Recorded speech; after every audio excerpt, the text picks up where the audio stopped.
ಎಲ್ರಿಗೂ ನಮಸ್ಕಾರ. ನಾನು ಇವತ್ತು ತುಂಬಾ ಹೆಲ್ದಿಯಾಗಿರೋ ಮಿಕ್ಸ್ಡ್ ವೆಜಿಟೇಬಲ್ ಪಲ್ಯ ಹೇಗೆ ಮಾಡ್ಕೊಳ್ಳೋದು ಅಂತ ತೋರಿಸ್ತಾ ಇದ್ದೀನಿ. ರೊಟ್ಟಿಗೆ ಚಪಾತಿಗೆಲ್ಲ ಚೆನ್ನಾಗಿರುತ್ತೆ, ಟ್ರೈ ಮಾಡಿ ನೋಡಿ. ಸೊ ಮಾಡಲಿಕ್ಕೆ ಕುಕ್ಕರಿಗೆ 2 ಚಮಚ ಎಣ್ಣೆ ಹಾಕೊಳ್ತಾ ಇದ್ದೀನಿ. ಎಣ್ಣೆ ಬಿಸಿ ಆದ ನಂತರ ಅರ್ಧ ಚಮಚ ಸಾಸಿವೆ, 1 ಕಟ್ ಮಾಡಿರೋ ಈರುಳ್ಳಿ, ಸ್ವಲ್ಪ ಕರಿಬೇವು ಹಾಗೆ 2 ಕಟ್ ಮಾಡಿರೋ ಹಸಿಮೆಣಸಿನಕಾಯಿನ ಹಾಕಿ ಈರುಳ್ಳಿ ಟ್ರಾನ್ಸ್ಪರೆಂಟ್ ಆಗೋವರೆಗೂ ಫ್ರೈ ಮಾಡಿ 2 ಕಟ್ ಮಾಡಿರೋ ಟೊಮೊಟೊ ಹಣ್ಣನ್ನು ಹಾಕಿ ಟೊಮೊಟೊ ಕೂಡ ಸಾಫ್ಟ್ ಆಗೋವರೆಗೂ ಫ್ರೈ ಮಾಡಿಕೊಂಡು ತರಕಾರಿನ ಹಾಕೊಳ್ತೀನಿ.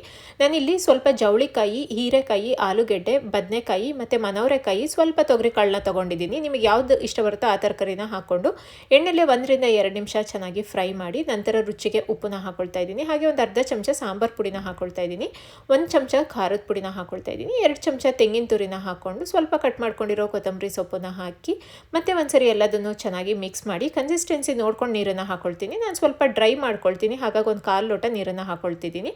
ಇವಾಗ ಮತ್ತೆ ಒಂದ್ಸರಿ ಎಲ್ಲದನ್ನು ಮಿಕ್ಸ್ ಮಾಡಿ ಕುಕ್ಕರ್ ಲಿಡ್ನ ಕ್ಲೋಸ್ ಮಾಡಿ 2 ವಿಸಲ್ ಕೂಗಿಸ್ಕೊಳ್ತೀನಿ. 2 ವಿಸಲ್ ಆದ ನಂತರ ಲೈಟಾಗಿ ಮಿಕ್ಸ್ ಮಾಡಿಕೊಂಡ್ರೆ ಹೆಲ್ದಿಯಾಗಿರೋ ಮಿಕ್ಸ್ಡ್ ವೆಜಿಟೇಬಲ್ ಪಲ್ಯ ರೆಡಿ ಆಗುತ್ತೆ.